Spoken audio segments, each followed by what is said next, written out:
You may be seated, please. I'd like us, thank you very much for sharing those thoughts. And as he shared those thoughts about growth, it occurred to me to do something very quickly. How many of us are entrepreneurs in the room? You own a business, you're proud. Entrepreneurs in the room. A round of applause for all the entrepreneurs in the room, please. And it's Workers' Day as well. How many of us do not own businesses? We work at a company, an organization.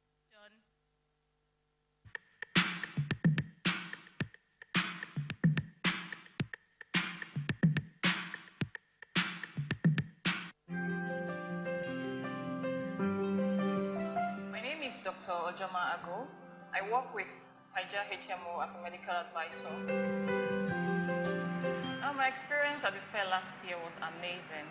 It was an eye-opener for me. It made me feel like, yes, God has brought me to the right place.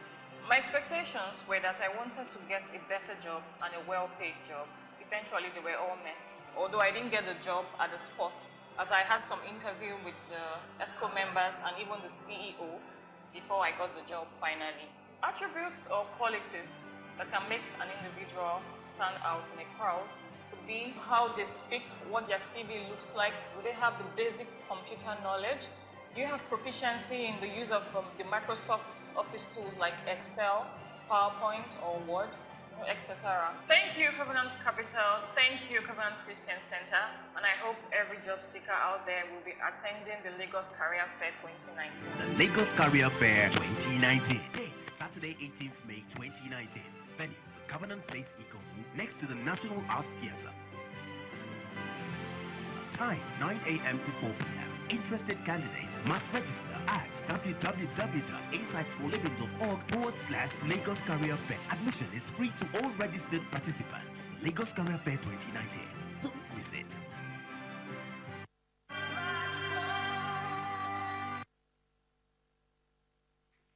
Welcome back to the platform studio. It's been 4 speakers already. We just finished listening to Sarah Lacey and Dr. Anil Gupta, and I think the education has just been massive. It's like we just finished an MBA class right now with Dr. Anil Gupta. But I'll go back to the panelists, and then we'll just talk on. First, let's go to the third speaker of the day, Sarah Lacey. It was an interesting conversation where she sort of painted a Silicon Valley picture, and we're wondering, okay, where is she going with this?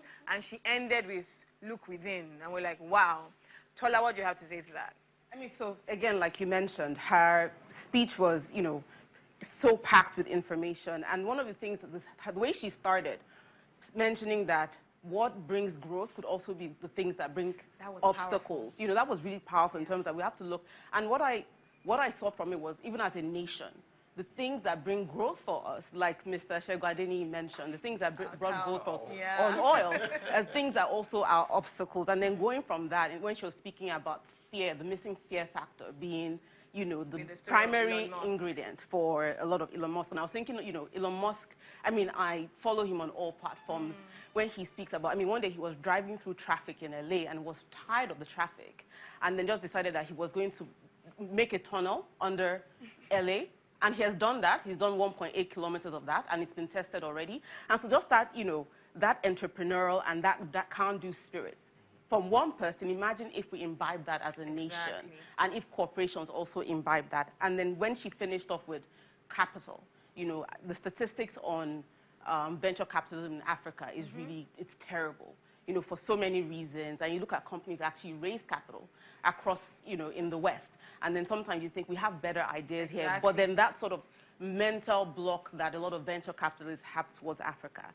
And primarily of us looking inwards. As a nation, and even I think as a continent, we're so hardwired to look outside as opposed to inside solutions. There's so much dormant capital in this nation. A lot of proceeds from oil and a lot of businesses from entrepreneurs can actually help us with our entrepreneurs raising capital for technology, for agriculture, for health, for everything that we need. So on the side of the entrepreneurs, looking more inwards and not looking outwards.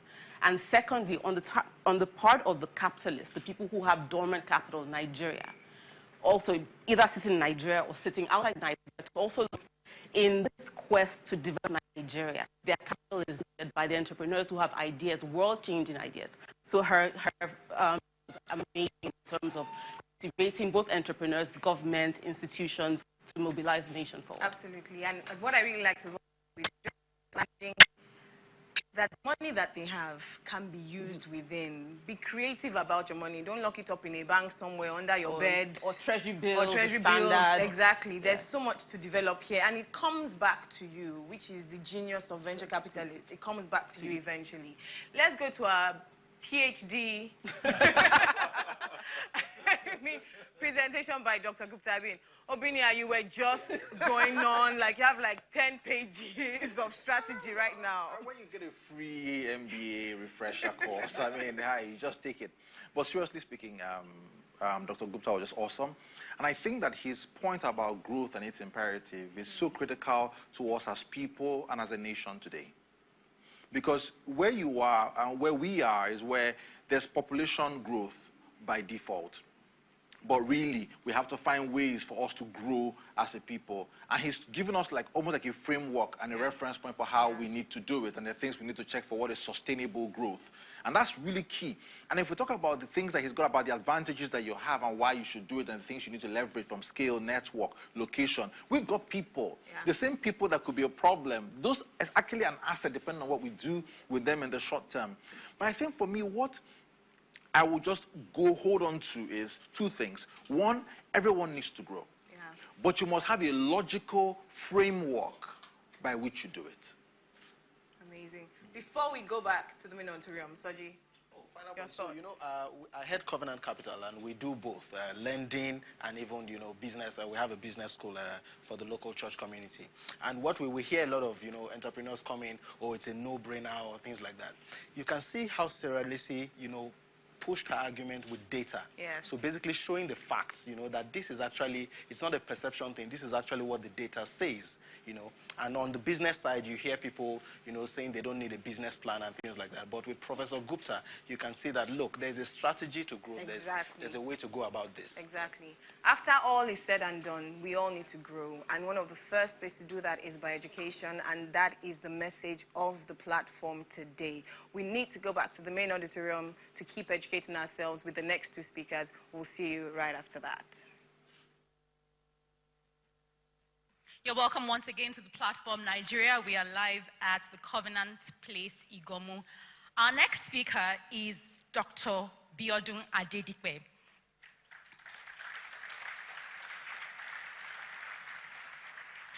Dr. Adedipe is the founder and chief consultant of B. Adedipe Associates Limited, a firm of management and financial consultants. He holds a BSc in economics, first class, and a PhD in economics, specializing in corporate finance.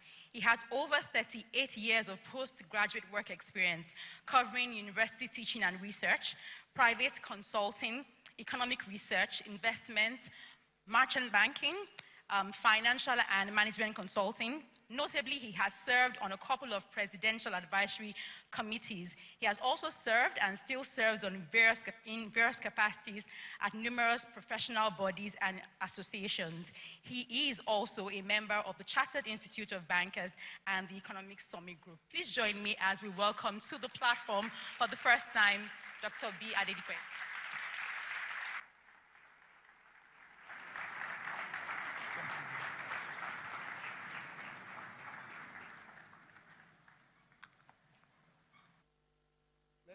Start this afternoon by acknowledging Pastor Pojo Imade for having me here. I count it a very high honor indeed. And also to draw the line that I am the first speaker today who is coming here for the first time.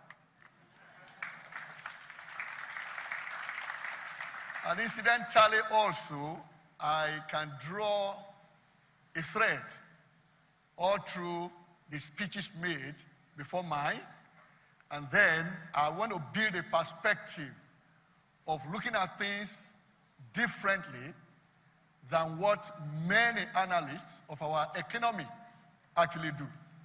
And as my icebreaker this afternoon, I brought up this cup. There's water in it. Now the water deliberately is at a level you can say is the midpoint. And this can trigger a huge debate and controversy. When you ask people, what do you see? Someone says, I see a cup that is half empty. Another person says, no, I disagree with you. That cup is half filled. Which means we are looking at the same thing, but giving different interpretations. And that is the nature of economics as a discipline. And I'm going to talk this afternoon about the Nigerian economy and my perspective. Similar to that also is if we put it to test here, this audience, and we ask people to close their eyes and point north, you'll be amazed at how many directions people will point at. Everyone will point in different directions. And that is why, because when it comes to economics, we are all participants. And so therefore, we have different ways of interpreting what is happening. But to the professional economists, they will look at your choices, they look at your decisions, and then they ask whether these align with principles. Principles, by nature, are universal, and they are also timeless. And that is the thread I can draw between all the speakers, starting from Pastor Koju Oyemade. He made a mention that the platform started in May 2007. And when he said that, what came to my mind is that was the time we're having conversation about how to grow the Nigerian economy to 963 billion US dollars by year 2020, so that we can become ranked at the 20th largest economy in the world. And then, Ndidi came up and painted a picture that at the beginning nearly killed me on my seat. Because I was almost like, is it this bad? And then came up Shegun and he talked about the cow. And in that particular parody, he ended by saying the cow was killed. But that made people see what they never saw before. So I asked myself, should we kill the oil sector in Nigeria? I said, no, we won't kill it. Rather, we engage what comes out of that sector to do what needs to be done. And then, of course, I listened to Sarah, and I saw a need for enterprise, for people to be really up and going in terms of creativity, innovation, looking around them and seeing what other people don't see. And that really is the essence of my presentation. Seeing what others don't see, and therefore talking about what they don't talk about. And of course, the last presentation, excellent take on business strategy, which again is applicable to nations and individuals, families, communities, as Dr. Adedipe said. So my message, that would be my first slide. And the message simply is this, that Nigeria is a good country, with an exclamation sign. Nigeria is full of opportunities, some of which are very rare to find in the combination we have them in this nation. But whether you see those opportunities or not will depend on what you give attention to. And then I will follow that by saying, what you see when you look will determine the direction you go.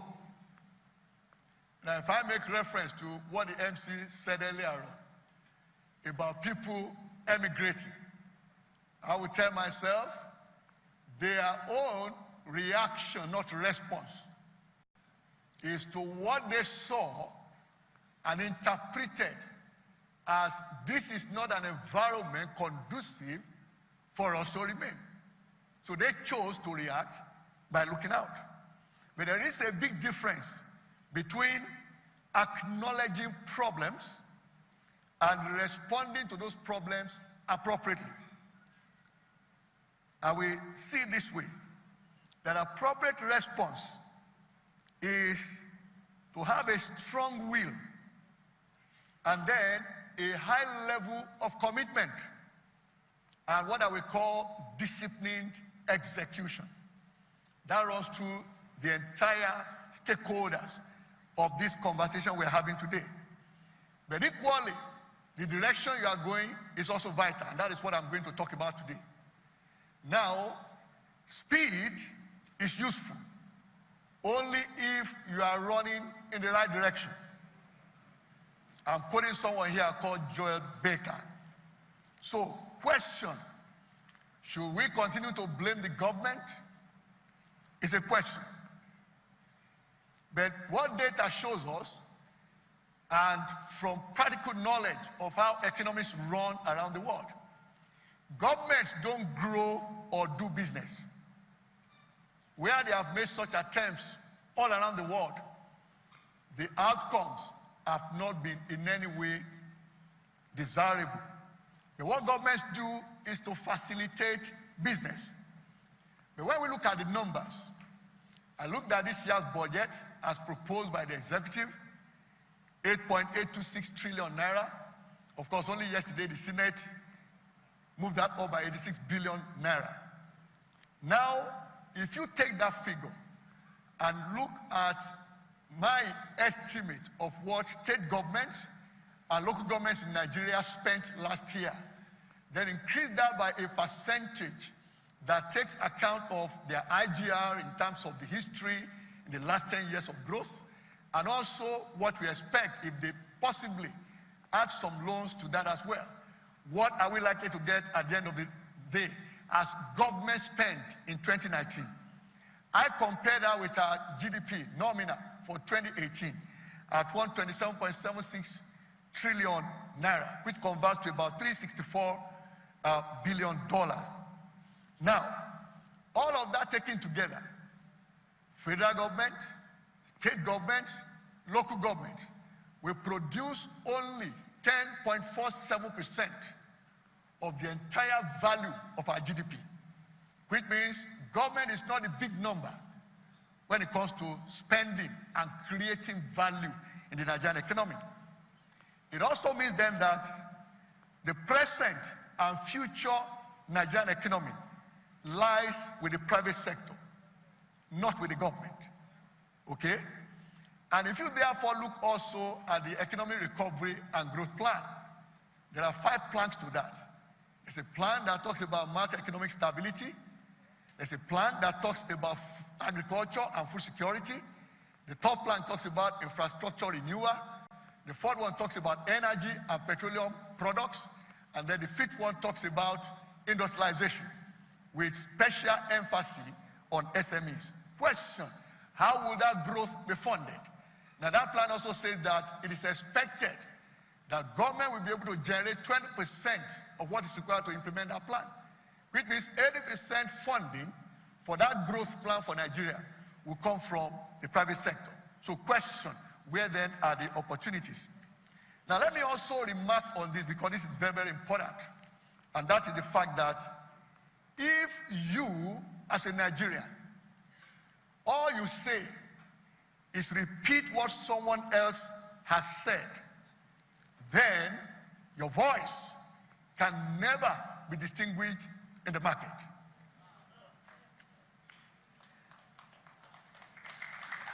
Now, the key issue here, I call it a problem with us, which gets compounded for 3 reasons. Number 1 is what we say about ourselves and what we do to ourselves. Because what you say about yourself is what people hear about you. And so the next line talks about the media, and that is what the media reports about us and cause other people to say about us or to do to us. We commonly put it as the media sets the agenda for discourse, which means what they put before us is what they talk about. The third one now is what other people say about us and what they do to us. There's a whole lot, therefore, around that premise of acrimony, half-truths, and half-baked analysis over the Nigerian economy. and of course, economic governance as well. We have paid too much attention to dealing with symptoms rather than the underlying structural defects, distortions, and rigidities. Now, let me talk about what looks good about our economy, because people hardly talk about this. And I always wonder, is there really nothing good about this economy? But looking at the data, and I've been privileged to be a part of this conversation for so many years. And each time I look back, I say, okay, 1987, the discussion was about the tariff structure in Nigeria. 1988, it was the steel subsector. 1990, it was industrialization policy. We came down to 1993. We ran through SAP, of course, from the mid-80s. All along, of course, different plans, different ideas, dimensioning of problems. But in reality, if you look at the Nigerian economy today, what looks good about it? And it's important for those who are thinking of emigration.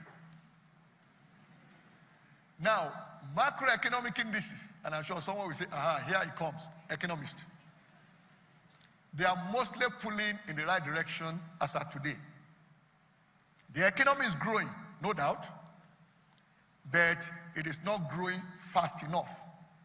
So that gives us an idea of what to deal with. So the conversation, therefore, is not about the economy not growing.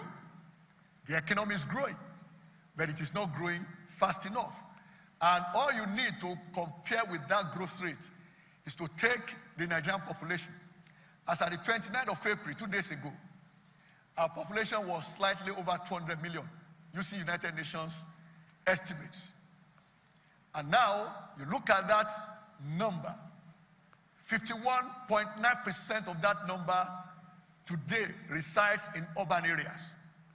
Now, when half of your population is in urban areas, as we learned in our days in the university in the 70s, high school in the 70s in the university, when we learned in sociology, one of the major problems of a society is when you begin to advance, more people will leave the rural areas to the urban areas, and then social problems will begin. One major thing that causes the problems is what we call urban anonymity, which means because I don't know the next man to me on the street. It doesn't care how I behave because it can't take my matter to go report at home, which is something that is natural in the rural areas. And so, but with that also, there's a change in lifestyle. Because what that means is that the more people come to the urban areas, the more they get exposed to modern life gadgets. Those gadgets in turn also demand for power. So the demand for power also will grow with that. But we missed out that completely. Here also we have a country where the population is growing at the rate of 2.6% annually. But not only that, you also look around at what is the fertility rate. On the average woman in Nigeria, by the statistics available today, produces 5.4 children. That's the average. And now, where the real challenge lies, that's the fertility rate for Nigeria, by the way. Where the real challenge lies is when you now disaggregate that population age-wise. You now find that the median age is 17.9 years. And that means slightly over 50% of our population is below 18 years of age.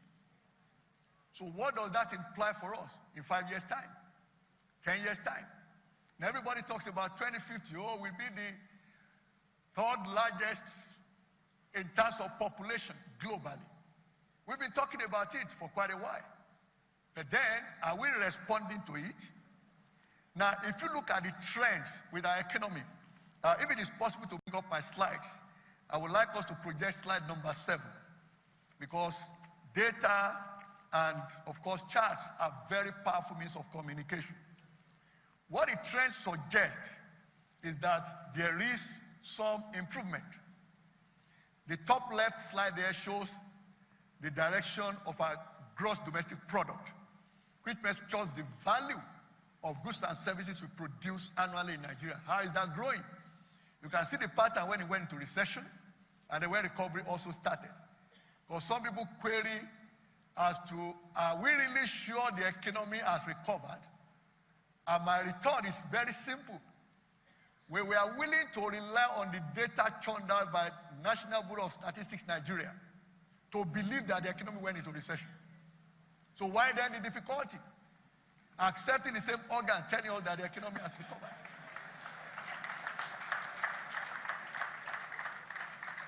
Then, the top right chart is what I also use to underscore the fact that our economy is diversified. Because there you see the various sectors of the economy and activities taking place in Nigeria. And that tells you that, in actual fact, the bulk of our foreign earnings, that is where the problem lies. The economy itself is diversified, but our foreign earnings are not. In which case, the focus then, in terms of problem, is how do we diversify our foreign earnings?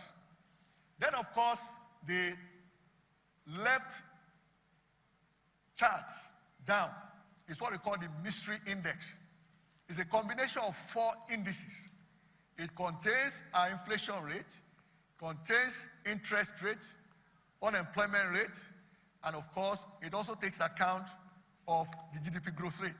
So what it does simply is to say, look, if you are growing your economy fast enough, that rate should be greater than inflation rate combined with lending rate and also unemployment rate.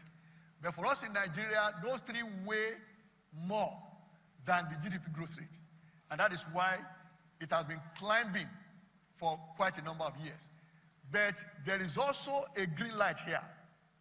And that green light is, for those of us who are professional economists, we don't look at data as at today, we look at trend.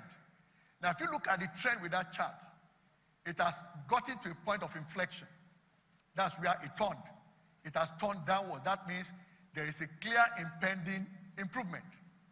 So let's take the next slide. Now, and with this, I'll be done with data. We then talk to issues. Okay? Now, the top left chart shows you Nigeria's external reserves. That means we produce here, we sell to the rest of the world. We call it buy from the rest of the world. But how do they compare? What has been the outcome? Have we been saving money, or we have been spending money in the context of what the economists will call Dutch disease? Now, let me explain the Dutch disease, because I will come to that shortly. Dutch disease simply means you make the bulk of your revenue. This time around, we are placing it in context of foreign earnings. The bulk of it is from hydrocarbons, that is crude oil, condensate, and associated gas. You get between, in the recent statistics, it is between 92 and 93% hydrocarbons, which means non-oil earnings, foreign, is less than 10%, okay? So now what this also means is that we need to change that particular narrative. So how will that happen? So therefore we have to learn from the Dutch. By the way, crude oil, as the chemistry says, is formed in the ground over millions of years. So for every barrel you remove from the ground, it will take millions of years for it to be replaced naturally. Okay? So that means we call it a wasting asset. So if it is a wasting asset, what then are you doing with the proceeds of the sale of it? That's the connection to what Shegun said earlier on, which I will bring together. So, but what has happened to us is that the summary of the recession Nigeria went into in 2016 is that the economy was taken into recession by crude oil, because we didn't earn enough to sustain our growth and lifestyle. But when that market picked up again, our economy climbed out of recession, which means if we don't change the structure, that defect, anytime there's a problem with the international oil market, the happenings there can take us back into recession. All right? Now, there's a lot of conversation about borrowing. But what the data also tells me is that where we are today as a nation is not a worry to any economist that is not going to be sentimental about the analysis. If you are dispassionate about it, the issue to an economist is not whether you are borrowing or not. The issue is, what are you borrowing for? And this runs through individuals to families, communities, and the entire nation. Now, if as a family you borrow to buy food, you are in trouble. Okay? But if as a nation you borrow to fund recurrent spending, you're also in trouble. And so the issue should be, what are we borrowing for? If we borrow to build infrastructure, relevant ones, not white elephants, relevant infrastructure that enables and empowers people to work, to generate and create value, then that is a worthwhile investment. It is then seen as an investment. Now, I made reference to the Dutch earlier on. I will come back to that when I talk about the way forward. Because oftentimes we dimension our problems, but we don't talk specifically about what we should be doing at this time. Now, the exchange value of the Naira has been stable in the last 34 months. That is not something that you come across easily in most nations around the world. The other thing I want to mention is this. Before I go to the third part, there are 4 parts to my presentation. Okay? The other thing I want to say is this. Foreigners seem to see more of the opportunities in Nigeria than we do. And they seem also to have more confidence in us than we have in ourselves.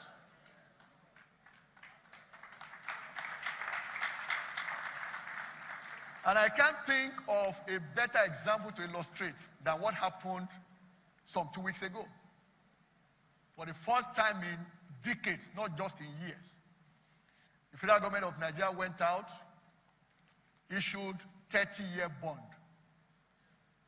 That means if you invest in that instrument today, you will get your money back in 30 years' time. They sought to raise 20 billion naira to test the market.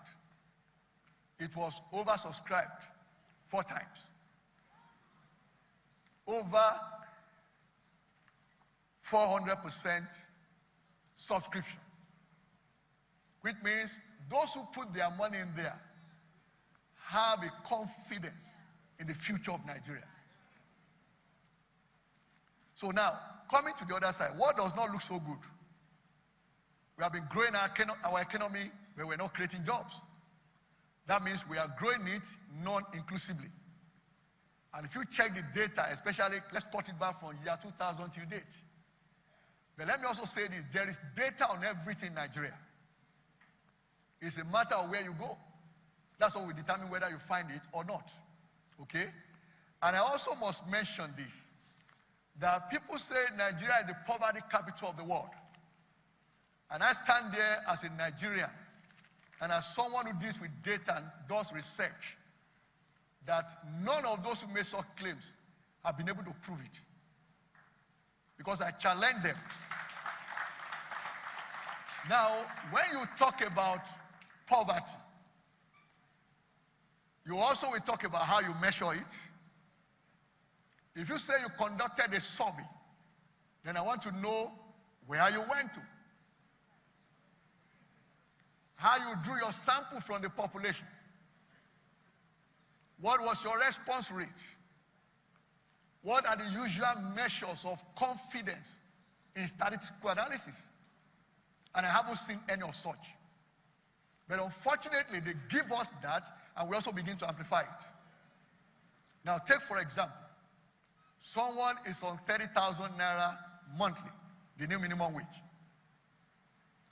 But transporting himself from home to work and back home costs about 750 naira a day. He eats at work, he provides food for his family, he pays rent, he does many other things. When you add all of this up, by far greater than that 30,000 naira. So, but if you look at his income, we say this man must be poor. But when you look at his spending, the picture completely changes. And what I've observed is this. The key issue is that there's a whole lot going on in Nigeria in the informal sector, which these foreign analysts ignore.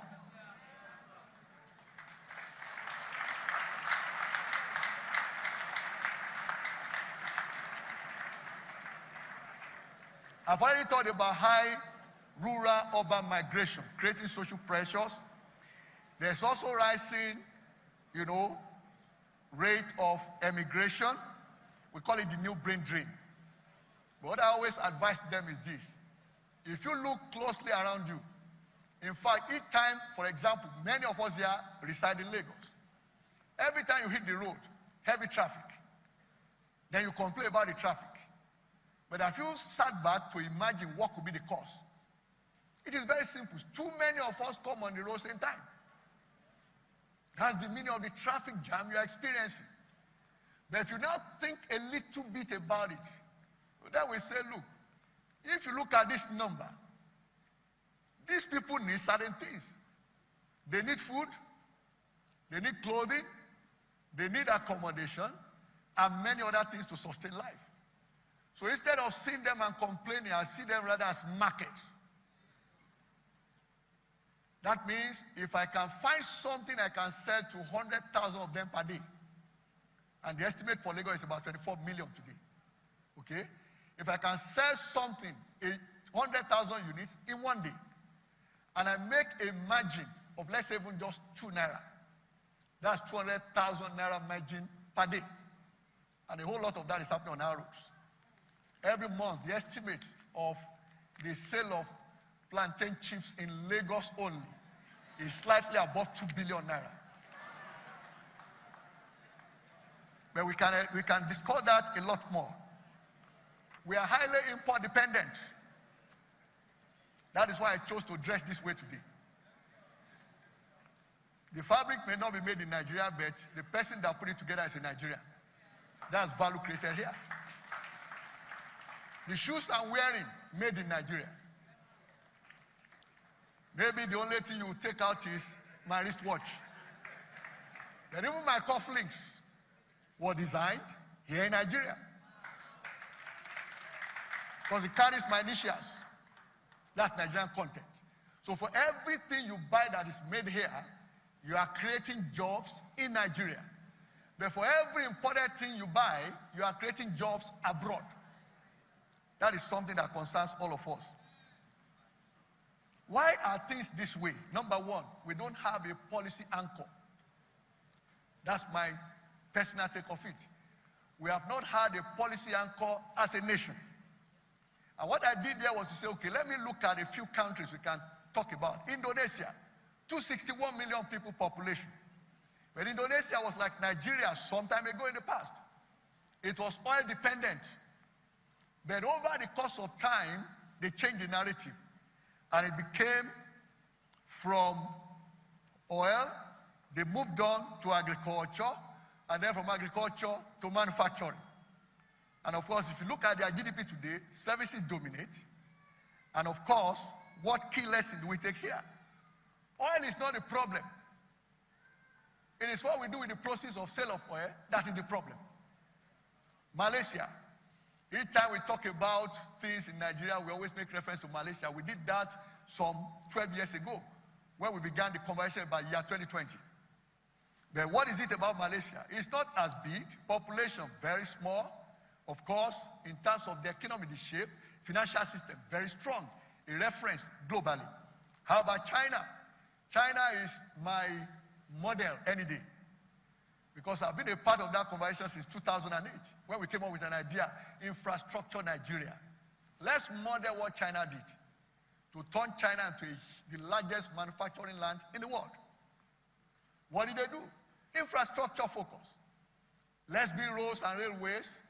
Let's also build dry ports, that is inland container terminals. Situate them all over the country in such a way that anywhere you put your factory in China, you can get materials in, you can get your final product out without stress. And then the added power. And so today, China is #1 in manufacturing in the world. Everybody is buying from them. And of course, that is part of the issue between China and US today. South Africa. I found something interesting about South Africa when I researched for this purpose. South Africa, yes, population-wise, much smaller than Nigeria, maybe just a little over a quarter of our population. But the issue is this.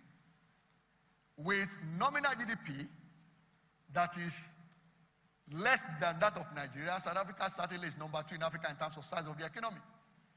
But what one important thing can we take from them? That is the fact that they have a widespread social network that therefore made the informal sector to be very thin, 15%. While the informal sector in Nigeria is 54%. Latest data available. So, but in South Africa, it's just 15%. And so, what do we take from that? It means the social network, at times we call it social intervention as a policy of the government, is very key in terms of growing the economy. The day someone doesn't need to worry about food, that is when he can begin to think.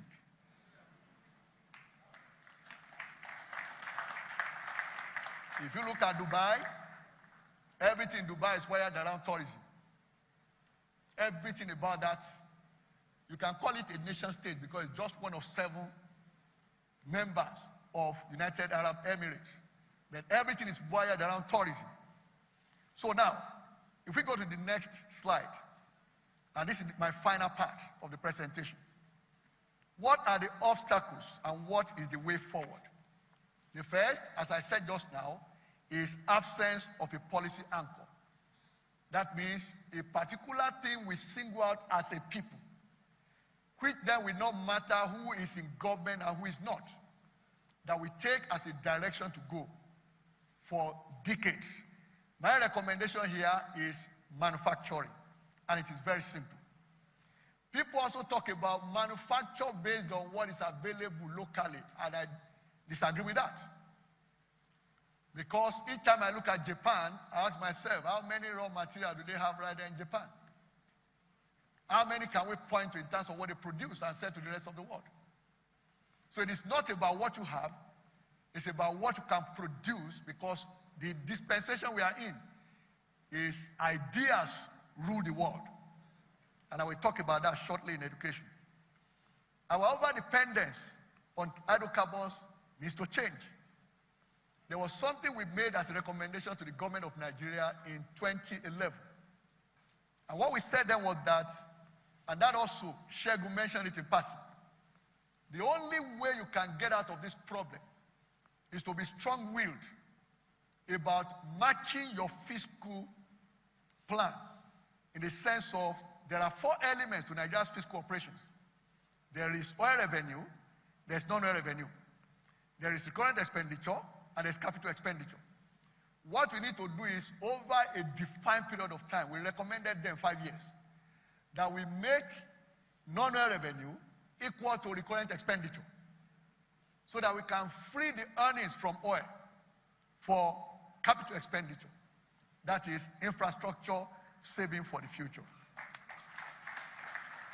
Then I've mentioned this also here, that raising tax rates, from the research we have done in taxation, is not the cure-all for growing tax revenue. It is like flogging a dead horse when you raise the tax rate and have only those who are in the tax net to bear that burden. Rather, we should creatively and innovatively think of how to bring those outside the net into the net. But that was by way of incentives. It's also a principle in economics that says people respond to incentives. Our tax system does not provide for redress. If I have any complaint about my tax, there's no window for me to present such complaint. And even if I complain, I get slammed. More money to pay. Our dependence on imports can also change. Happily, the current government signed an executive bill, I think about 2 years ago, because I made a recommendation about that time in this kind of conversation, that every year we budget in trillions. Why can't the government have a policy that says a certain percentage of that budget will be committed to things made in Nigeria? And what I recommended then was to start from 30%. Happily, that was the executive order that the VP signed in as the acting president.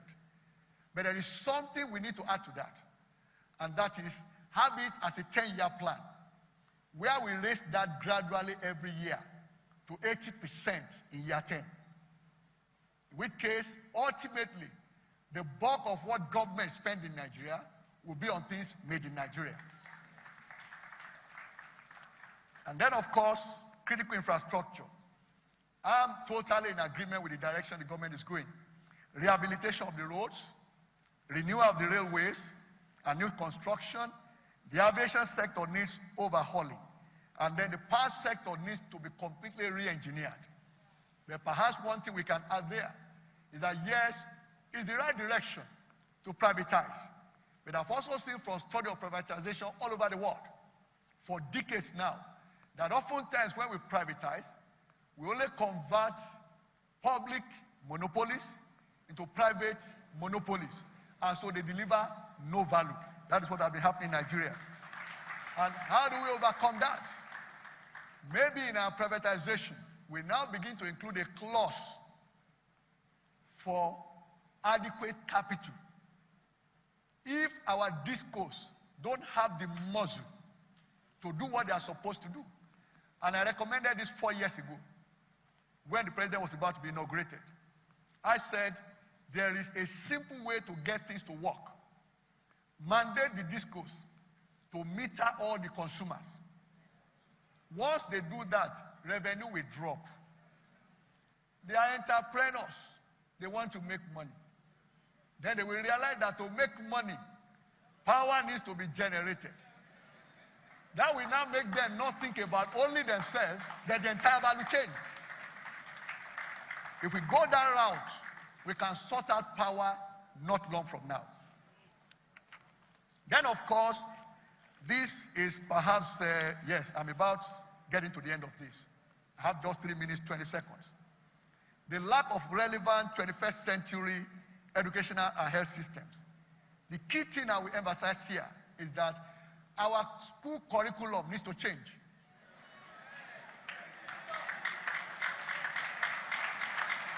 And that will align the products of our school system with what the market needs. But one major element we have found missing is critical thinking. We need to include in school curricula critical thinking. But that is what we have found as the difference between our system here in Nigeria and what happens out there. And I don't agree with those who say our educational system has collapsed. My basis for that is very simple.